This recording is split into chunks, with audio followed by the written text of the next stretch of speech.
Hébreux, chapitre 1. Après avoir autrefois, à de nombreuses reprises et de bien des manières, parlé à nos ancêtres par les prophètes, Dieu, dans ces jours qui sont les derniers, nous a parlé par le Fils.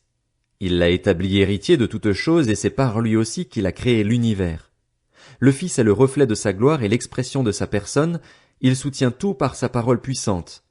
Après avoir accompli au travers de lui-même la purification de nos péchés, il s'est assis à la droite de la majesté divine dans les lieux très hauts. Il est ainsi devenu d'autant supérieur aux anges qu'il a hérité d'un nom bien plus remarquable encore que le leur. En effet, auquel des anges Dieu a-t-il déjà dit « Tu es mon fils, je t'ai engendré aujourd'hui » Et encore « Je serai pour lui un père et il sera pour moi un fils » Par contre, lorsqu'il introduit le premier-né dans le monde, il dit que tous les anges de Dieu se prosternent devant lui. De plus, au sujet des anges, il dit « Il fait de ses anges des esprits et de ses serviteurs une flamme de feu. » Mais il dit au Fils « Ton trône, ô Dieu, est éternel.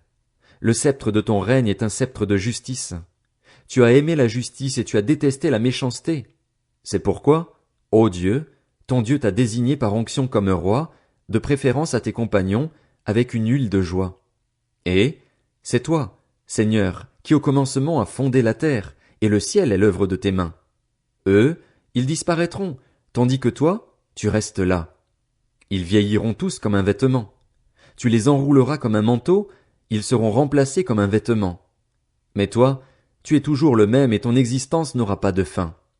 Enfin, auquel des anges a-t-il déjà dit « Assieds-toi à ma droite jusqu'à ce que j'aie fait de tes ennemis ton marchepied » Les anges ne sont-ils pas tous des esprits au service de Dieu, envoyés pour apporter de l'aide à ceux qui vont hériter du salut? Hébreux, chapitre 2. C'est pourquoi nous devons d'autant plus nous attacher au message que nous avons entendu, de peur d'être entraînés à notre perte. En effet, puisque la parole annoncée par l'intermédiaire des anges a été confirmée et que toute transgression et toute désobéissance ont reçu une juste sanction, comment échapperons-nous si nous négligeons un si grand salut? Ce salut, annoncé d'abord par le Seigneur, nous a été confirmé par ceux qui l'ont entendu. Dieu a appuyé leur témoignage par des signes, des prodiges et divers miracles, ainsi que par les dons du Saint-Esprit distribués conformément à sa volonté. En effet, ce n'est pas à l'autorité d'anges que Dieu a soumis le monde à venir dont nous parlons. Quelqu'un a d'ailleurs rendu quelque part ce témoignage. Qu'est-ce que l'homme, pour que tu te souviennes de lui, ou le Fils de l'homme, pour que tu prennes soin de lui? Tu l'as abaissé pour un peu de temps au-dessous des anges, tu l'as couronné de gloire et d'honneur et tu lui as donné la domination sur ce que tes mains ont fait, tu as tout mis sous ses pieds. En effet, en lui soumettant toutes choses, Dieu n'a rien laissé qui échappe à son autorité. Maintenant pourtant, nous ne voyons pas encore que tout lui soit soumis. Toutefois, celui qui a été abaissé pour un peu de temps au-dessous des anges, Jésus, nous le voyons couronné de gloire et d'honneur à cause de la mort qu'il a soufferte.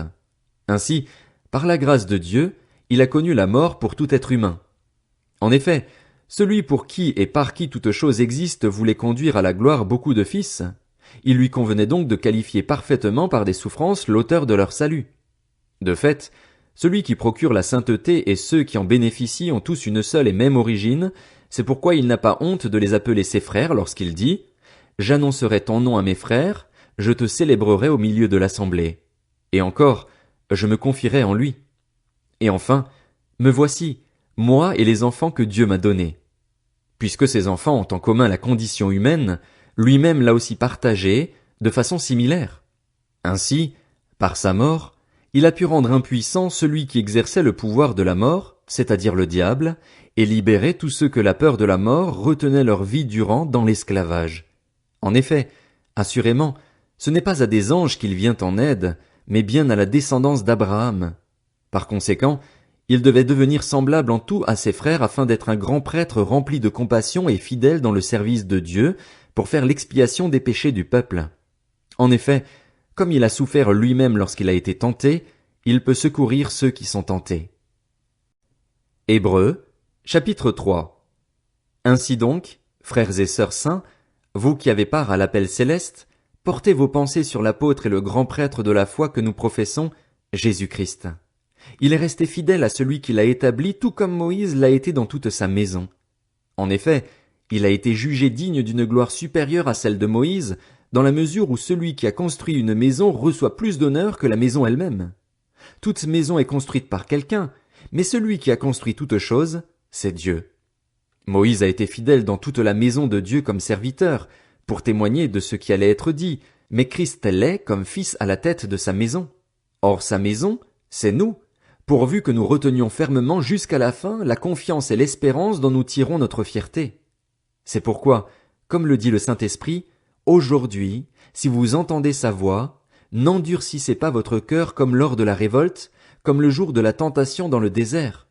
Là, vos ancêtres m'ont provoqué, ils m'ont mis à l'épreuve et ils m'ont vu agir pendant 40 ans. C'est pourquoi j'ai été irrité contre cette génération et j'ai dit, ils ont toujours un cœur qui s'égare, ils n'ont pas connu mes voies. Aussi, j'ai juré dans ma colère, ils n'entreront pas dans mon repos.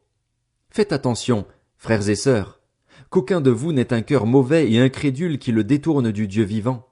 Au contraire, encouragez-vous les uns les autres chaque jour, aussi longtemps qu'on peut dire, aujourd'hui, afin qu'aucun de vous ne s'endurcisse, trompé par le péché.